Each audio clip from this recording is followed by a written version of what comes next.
everybody, welcome to my kitchen. Welcome to Karen's Sizzle and Spice. Today I'm going to make eggplant parmesan, and this meal has kind of a special place in my heart because back when Ed and I first met, when he first moved here to where I live, I was still working and he was home, and one day I came home and I smelled this fantastic dinner. I was like, what are you making? And he actually made me eggplant parmesan. You know, there's so many foods in my life that I relate to family and friends. Food and family and friends, that's everything. So what we're gonna need for this dish today is a couple of eggplants, depending on how many you wanna make. We're gonna need breadcrumbs, and I like to use a mixture of regular breadcrumbs and panko breadcrumbs. We're gonna use a little pasta. I'll have some pasta on the side. We're gonna use my favorite Francesca Rinaldi sauce. Love this stuff. We'll be using some mozzarella cheese. We'll be using salt and pepper. We're gonna use some Parmesan cheese for topping. We'll use some garlic, extra garlic in my sauce. We'll use oregano, some basil. We'll need a couple of eggs, and we will need some flour for this recipe. So let's get this started.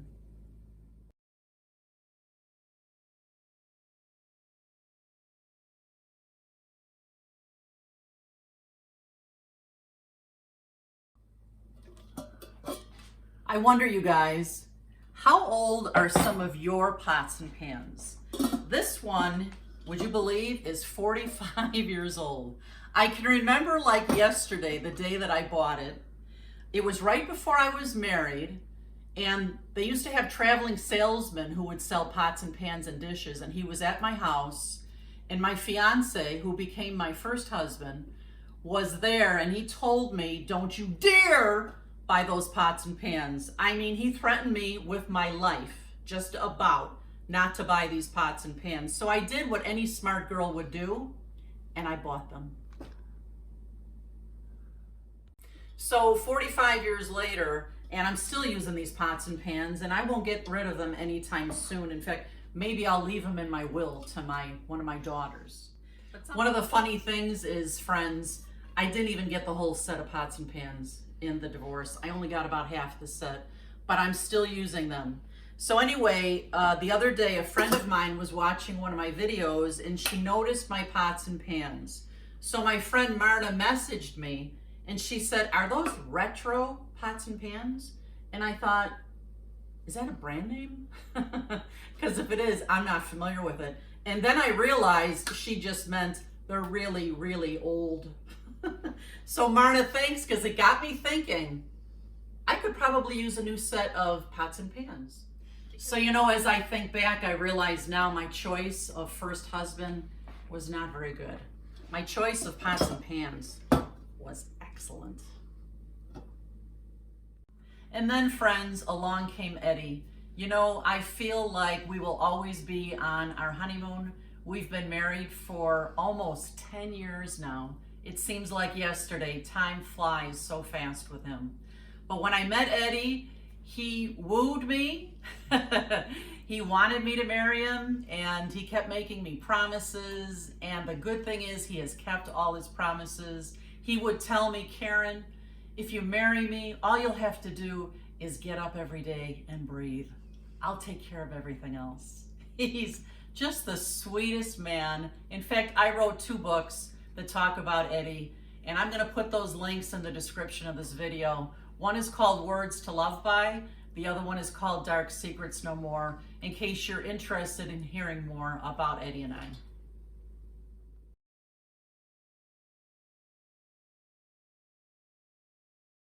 So needless to say, I am very grateful and I'm very blessed. I'm a lucky girl because once I married Eddie, he pretty much said, you know what, Karen? Buy whatever you want. So I did. So without further ado, I want to introduce you guys to my new set of pots and pans. After 45 years, I splurged and I bought a new set. And here they are right here. This is Rachel Ray's non-stick pan set. It's 12 pieces. You can see there's 1, 2, 3 pans, a little sauce pot, a large boiling pot, and a medium sized with 4 covers, and it actually comes with some utensils as well, because again, you want to be really careful that you don't scratch these. And these were not very expensive, and I just got them a couple weeks ago. So it's going to be a test for me to see how well they wear, but they're beautiful, aren't they? I mean, if you guys know me, you know purple is my favorite color. These things are gorgeous. So I'm going to be using these today. And again, it's a 12-piece set. And then, of course, I had to find a nice rack to put them on, and I think this works really great. One of the things I like best about this hanging shelf here is the fact that each pan is hung separately here because they are non-stick, and I don't want to scratch them up. I prefer not to put the pots inside each other, so keeping them separate I think is going to work really well. So I'm going to be using this one today and the big pot for my pasta. Okay, before we get cooking here, I'm just going to turn my oven on to 350, get that preheated. And I always like to make sure there's nothing in my oven. Oops. It's a good thing I checked. Did you put this here? Yeah.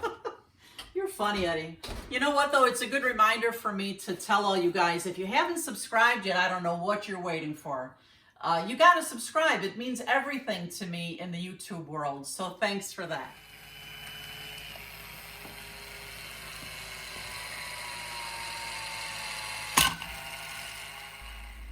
Okay, to get this started, we're just going to take the jar of Francesca Rinaldi and pour it into my large saucepan here. And if you've seen me make this before, I don't like to miss a drop of this. So I always fill it about 1/3 of the way with water and shake the jar real well and pour it right into my sauce. It kind of makes it the perfect consistency. Pouring that in here. And every time I make jarred sauce, there's a bit of acidity to it that I don't care for. And because of that, I always add a nice heaping teaspoon of sugar to my pot. I'm going to add about, I don't know, 2 or 3 tablespoons of olive oil in here. And then I'm going to add, I have 2 cut up cloves of garlic in here. I'm just going to crush those right in here. And then we're going to just simmer this while we get everything else cooking here. Give it a good stir. And you can see I'm using my Rachel Ray Lazy Spoon. These are perfect for your non-stick pans. Easy to clean. They feel great in your hand too. They're like a hard anodized rubber. And you see the slit right in here? Fits right on the side of the pot. I'm going to create my assembly line of sorts for breading my eggplant. And in my eggs, I want to add just a couple drops of water, just like that. It just makes the mixture easier to cover the food. This assembly line is similar to when you're making fried chicken, fried pork chops, lots of different things that you want to fry. You want to create this assembly line. So the eggplant's first going to go in the flour mixture, then into the egg mixture, and then into my breadcrumb mixture. And for my breadcrumb mixture, I like to use half regular breadcrumbs, and I like to buy them plain. Sometimes you get seasoned breadcrumbs, and depending on what food you're making, you may not want the seasoning in there. I like to get the plain, and then I can add whatever seasoning I want. So I've put a little bit of that in. I'm going to put about the same amount. It's probably about half a cup. I'm going to put about a half a cup of panko to start. Panko is really lovely for frying. Panko is bigger chips of breadcrumbs, and they come out nice and crunchy. I'm going to mix a little bit of salt in here. And I'm going to add some pepper. I'll add a little bit of oregano, and with my dried herbs, I always like to, I'm probably using about a teaspoon or so. When they're dried, I always like to kind of crumble them in my hand. It kind of wakes them up. Same thing with my basil leaves. You guys know I love basil. I only wish it was summertime so I have my fresh from the garden. but this will have to do in the winter. So I'm just crushing those up. I'm going to mix this with a fork, and our assembly line's ready to go. Okay, the next thing we need to do is to get our eggplant ready to go. You know that eggplant is a fruit. It's not a vegetable like I thought, and it has a lot of fiber in it, so it's really good for you. I think you'll be surprised if you've never had this, just how delicious this tastes with the breading and the cheese and the sauce. It's like fantastic. All I'm going to do with this eggplant is, you can see I'm using my Rachel Ray knife, which I just love. It has those same handles that her lazy spoons have. Really great grip. This thing feels like my right hand. I'm just going to cut both ends off of the eggplant, and I'm going to peel it just like you would a potato, because you don't want the peels.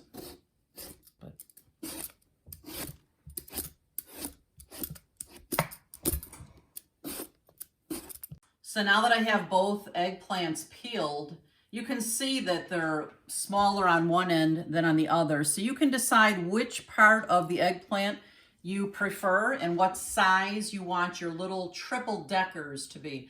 I'm calling it triple decker because there'll be 3 layers of eggplant here, and then in between each layer there'll be cheese and fantastic sauce. So I think I'm going to start on the smaller end here, and then I'll see how many I'm going to need to fill my pan here. So you want to make these not paper thin or anything, but not too thick either, because you want them to taste nice and crispy. And then I'll pile them up in my pan like this, so that I'll know then how many I need for each pile and to fill in my pan.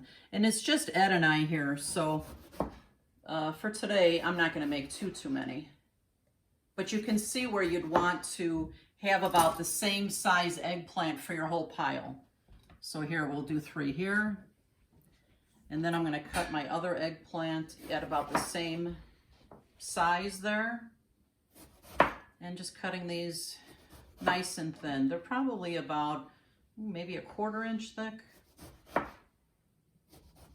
Now that I've got all my triple deckers ready and cut here, I am going to start the frying process. You see I have my assembly line all set up. I have my large Emerald Lagasse pan here for this. I've been heating it up for a bit so it gets good and hot. I'm putting some olive oil into my pan.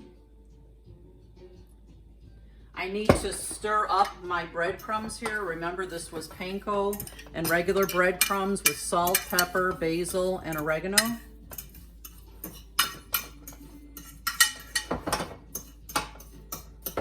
Get that mixed up real nice.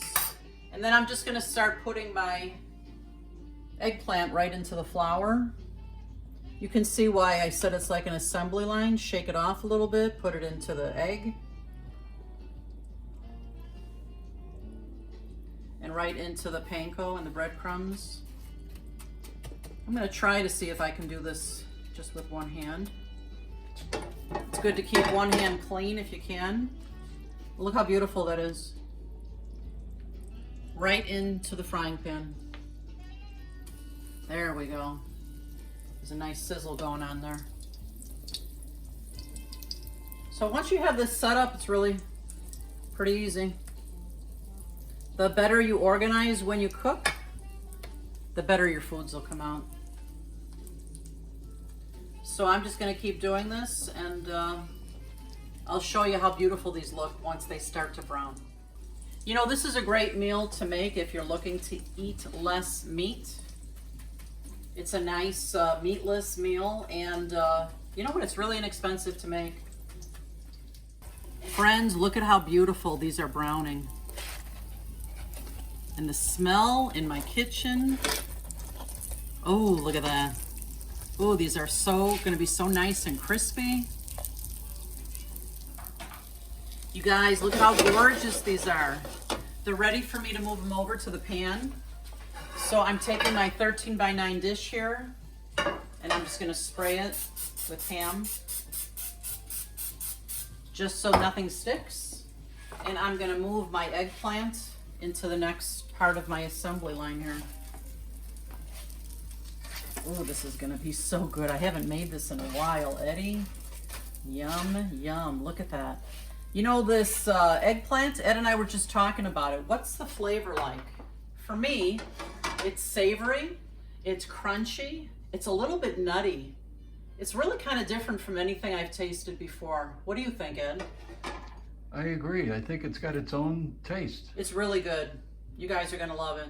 I'm putting a little bit more oil in my pan, and I'm going to continue on with my assembly line here. Once I get a couple more in here, I'll show you the next step. Now that I've got some of these fried up here, look at how gorgeous they look. They're nice and crunchy. This is kind of a light meal too, believe it or not, because it's not meat. Let's see, can we fit that there? Yes. Once we get a nice pile there that fills up the whole bottom of the pan, the next thing we're gonna do is we're going to ladle over some of our sauce onto each one. The sauce smells pretty heavenly, just like that. Just to cover the top of each piece of eggplant here. This is a layering thing we're making with the eggplant. Look at that. Oh man. Can you smell that, Eddie? Yes. Is it taste time yet? Unfortunately, no. Oh my gosh, that looks so good. So after we get them each coated, you see that? A nice coating of sauce on there. I'm going to put a little bit of cheese on each one too, mozzarella.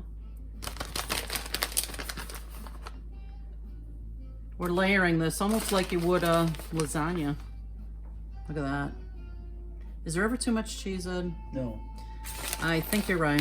I don't think there's ever too much cheese. I've never heard anybody complain, oh my gosh, that's too much cheese. Never. So look at how gorgeous that is. Get really close in there, Eddie. So what I'm gonna do now is it's like that times 3. So I'm gonna do another layer of eggplant, another layer of sauce and cheese, and then we'll do it a third time.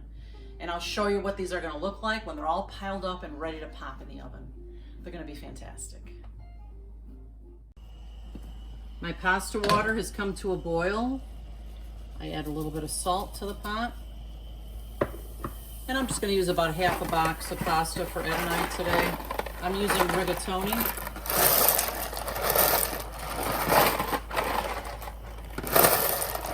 This will take about 12 minutes.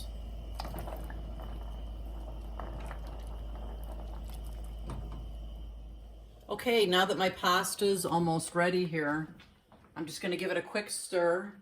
And whenever I make pasta, when the pasta's almost cooked, I like to take some of that pasta water and just put it aside because I might very well need some of this in my sauce. Gonna empty my pasta water.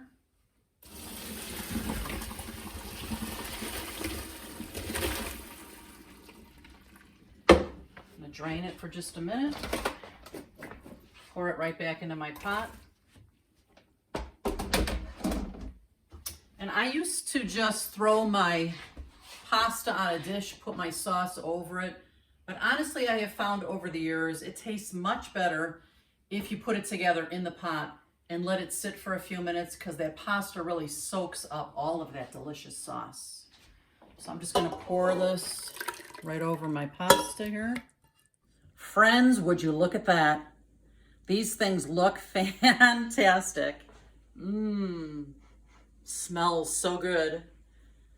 My oven's been preheating at 350. I'm gonna put this in the oven now. And honestly, 15-20 minutes till that cheese starts to turn brown and is bubbly, it'll be ready. Now, if you wanted to make this ahead of time, you certainly can. You can make it up to that point, throw right in your fridge. You can put it in the oven later today, tomorrow, couple of days. I love making dishes like that I can prepare ahead of time, and then an hour before dinner, I just throw them in the oven. We are getting ready to celebrate. We have almost reached 100 videos. Make sure you like my Facebook page. You don't want to miss out on my giveaways. And make sure you subscribe. Don't miss out on the party.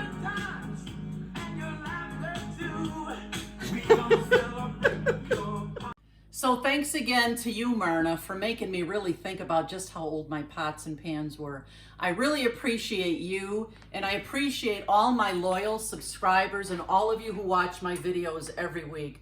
Thank you so much for that. I love hearing from you guys, whatever, with suggestions, new kitchen gadgets, whatever's on your mind when it comes to the kitchen. I'd love to hear from you in the comments. Hey friends, I just want to remind you that in the description of my video, which is right below my video, there's a lot of helpful information there for you. I've created a shopping list that you can open when you're at the grocery store so you'll know which items you need for all my recipes. Also, my Facebook page and my Instagram is linked there, and all my absolutely necessary kitchen gadgets that I use in my videos, I post in the description of the video. So make sure you take a look at that. Lots of helpful information. I can tell by the smell this eggplant is done. Can you smell it, Ed? Yes. Oh my goodness, look at this. Oh, that looks gorgeous. Get a close-up of that. Wow. The tasting is next. We are so ready for this tasting. Let me put a little more Parmesan on here. I know how much you love that. Let it snow, let it snow, let it snow. I mean, seriously, guys, look at this plate. Look how gorgeous that is. Your family and friends will be so impressed when you make this one. And now it's time for the tasting, baby. Let's give it a taste. Go ahead, Annie. Dig in. Well, you could do one end, I'll do the other. Go ahead. Oh, it's crunchy around the edges. Nice and brown and crispy. Oh my gosh, look at that, you guys. Look. I wish you guys could taste this. Mmm. Mmm.